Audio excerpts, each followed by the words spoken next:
So I saw another Simple Favor last night. Blake Lively's movie on Prime Video. It is the follow-up to A Simple Favor. It proves something to me. Allison Janney is in every movie. How does this woman have the time? She's the crazy aunt in the film. It's the busiest woman in. But here's the thing. Here's my review. It's shit.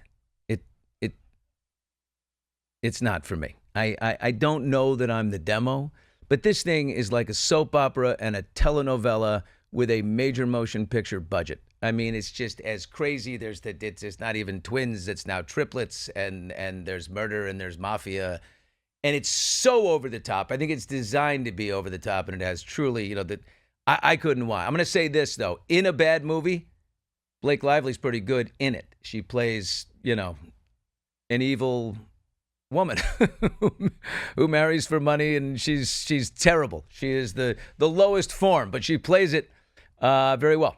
And the clothes this time, while her wardrobe is a disaster and it ends with us, very chic in this film. And it's kind of beautiful. It's pretty, it's shot in Capri and all that. But I thought it was pretty rough. But there's a new pro Blake Lively article. So her team is kind of, cranking up some stuff, because every time you see something, you got to just assume somebody's behind it, right? Came out in The Guardian regarding, the Lively Baldoni situation. Here's a quote from it. Zuhan Chen, founder of a social media data analysis firm, basically.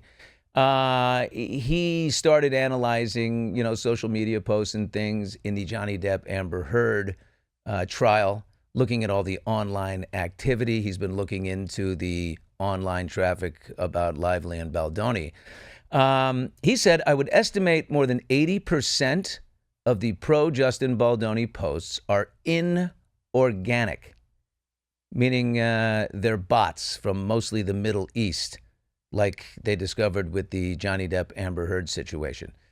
So they're manufactured, 80%. Now, what does that do? If that's true, and I'm not saying it is, I don't know, because, at some point, you also have to look at the fact that whatever they put out there wasn't invented. If they're putting out old interviews where Blake Lively is shading the interviewer and not being very nice, or, that happened. It's not like they, did an AI Blake.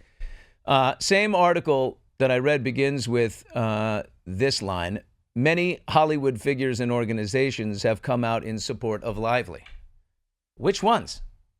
I haven't seen any. The receipts have been posted online by Baldoni's attorney, Brian Friedman, right? He's put up everything on that website. The two women Blake claims also have sexual harassment complaints against Baldoni and his partner, Jamie Heath, do not. There's no record of it. Sony says bullshit. We know that. Brandon Sklenar, co-star in the film, and Colleen Hoover, the author of the book It Ends With Us, have both retreated. They're gone. They immediately came out in her support when the New York Times article came out, but they're gone. Her best friend Taylor Swift is pissed and gone. So thanks to that website, with all the receipts posted by Friedman, there's either photographic or text evidence that flies in the face of her main accusations about inappropriate improvising on set, creepy comments made by Justin or his partner, walking in on private moments like pumping breast milk. It's clear to me that Blake colluded with the New York Times, right? She has a terrible reputation. She's not the face of women's empowerment. She's the face, frankly, of leftist overreach, really. She and Amber Heard kind of overplayed their hands. If the Believe All Women movement had any chance of resuscitation, Blake Lively stepping forward to seize the mantle ensures its burial. It feels like a lot of women are pissed about that. I don't know. New York Times extracts a text from Justin Baldoni's publicist, Jennifer Abel, to the other crisis publicist, Melissa Nathan, which says, Justin wants to feel like Blake can be buried.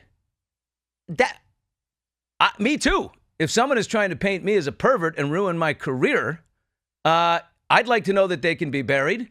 What's our recourse? Brian Friedman responds to that. That text lacks critical context, meaning she might have been joking. She might have, wants to be buried. But when you're reading something, it's very different than hearing it. So Melissa Nathan, the crisis publicist, goes back to Jennifer Abel and says, oh, by the way, socials are really, really ramping up in his favor. She, Blake, must be furious. It's actually sad because it shows you how people really want to hate on women. I agree with that to a degree. That's why I said in the last episode of Hot Mics, I'm on the hunt for annoying men. Hello, Ryan. We'll see what... I know you're still there. Here's what's clear. Fast exploding digital content that kind of rides the algorithmic wave can make something seem organic when it's manufactured. Blake prays that the jury sees that and concludes that all of this amounts to smearing, that they did in fact smear her. But, people got to do their own work. Do they care? It's how the National Enquirer, existed. Don't let the truth get in the way of a good story. A lot of people assume, who cares about the details? People don't care about the details. They just want to consume this, empty calories. Well, whether a movement, or online opinion is grassroots or gaslit, it'll all come out in this trial when we eventually get to it in March of 2026. We will learn way more than just who did what to whom and what motives were on that fateful set. The receipts are coming in, all of the phone and social data analysis. This thing is going to get so in the weeds. All right. Did you hear about this? This is an amazing story.